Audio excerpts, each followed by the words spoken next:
Moi, je suis Mireille Desgagnés, je suis chef de service du bloc opératoire. Bonjour, je m'appelle Stéphanie. Comme travailleur de la santé, Je suis secrétaire en chirurgie cardiaque. j'aurais préféré aller faire une transplantation. Le rôle de la chef de service du bloc opératoire, c'est vraiment un rôle de gestion. C'est un rôle vraiment de planification au niveau des ressources du bloc opératoire, de tout ce qui est aussi maintien au niveau du budget également, la vigie sur les budgets du bloc opératoire. Les ressources humaines sont sous ma direction à moi, fait que je m'occupe des 100 équivalentes en complet qui travaillent au bloc opératoire. Fait que c'est vraiment la coordination du secteur, du bloc opératoire, dans ses activités quotidiennes, etc., contrôle budgétaire, qualité aussi, application des normes, suivi aussi avec l'aide de la monitrice sur la formation des nouvelles personnes qui sont là. Dans le fond, nous, on est le lien entre la direction, les orientations et notre équipe terrain, où on doit faire des caucus. J'ai une station visuelle où j'affiche mes indicateurs et tout ça. Et à tous les 2 semaines, je fais un caucus où je parle aux équipes de tout ce qui se passe là, dans l'établissement. Au niveau des enjeux dans un bloc opératoire, c'est certain que la majorité de nos enjeux sont des enjeux de ressources humaines, de pénurie de personnel. Fait qu'on est là, nous, pour s'assurer d'avoir des ressources compétentes pour faire le travail dans le milieu du bloc opératoire. Au niveau budgétaire, on a des gros enjeux aussi, c'est certain, parce que nous, on a des enveloppes budgétaires restreintes ou pour notre année.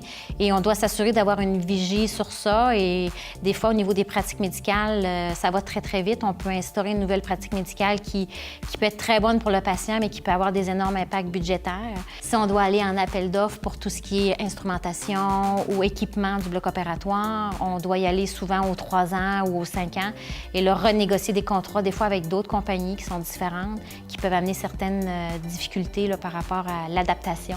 Mais on travaille en collaboration puis en multidisciplinarité tout ensemble là, pour y arriver. Là. C'est ce qui nous permet aussi d'avoir des prix plus compétitifs dans nos...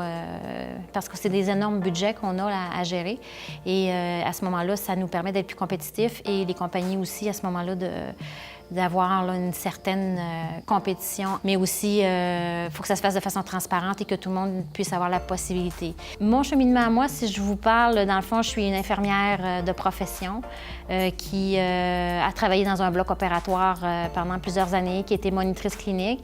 J'ai, de par mes fonctions, moi j'ai un bac, j'ai fait mon DEC au cégep. Par la suite, j'ai poursuivi à l'université là, pour faire un baccalauréat en sciences infirmières. Puis, pour être gestionnaire, ça prend minimalement un bac et présentement, je suis en train de faire un 2e cycle là, en gestion pour m'aider à aller chercher certaines habiletés là, de gestion. Je pense qu'une bonne gestionnaire, c'est quelqu'un qui est habile avec le changement. Présentement, il y a énormément de changements et c'est sûr que faut être capable d'amener nos équipes à nous suivre dans ces changements-là qui ne sont pas toujours faciles. On se doit d'avoir un bon leadership mobilisateur. Je pense que c'est un mot qui est important. Il faut avoir des bonnes capacités au niveau des gestion des ressources humaines, capacité d'écoute des personnes qui viennent nous voir, communiquer avec les équipes aussi, donner nos attentes également par rapport à ce qui est demandé de la direction aussi, parce qu'on a des directives. Fait qu'il faut être en mesure de les faire vivre sur le terrain aussi. Puis toujours aussi dans la sécurité du patient. Il ne faut jamais oublier qu'on a notre patient qui est notre point d'ancrage de notre travail. Puis on garde toujours ce focus-là qui est la sécurité du patient, la qualité, la qualité des soins qui sont donnés aux patients. Je pense que le bloc opératoire en chirurgie cardiaque, c'est vraiment, je vous dirais, le cœur d'un hôpital.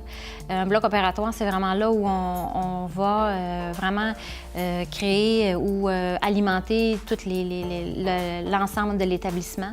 On est la porte d'entrée des patients qui sont malades, qui doivent subir une chirurgie, mais on est aussi là, le fournisseur pour envoyer tous nos patients sur les étages.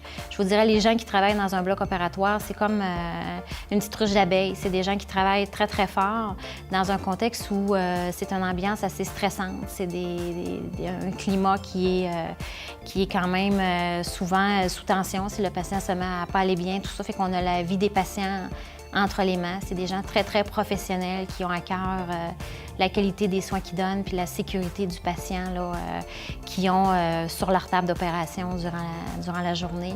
Chacun a un rôle fort important, que ce soit la personne de l'entretien ménager jusqu'à l'anesthésiste qui est dans la salle et le chirurgien.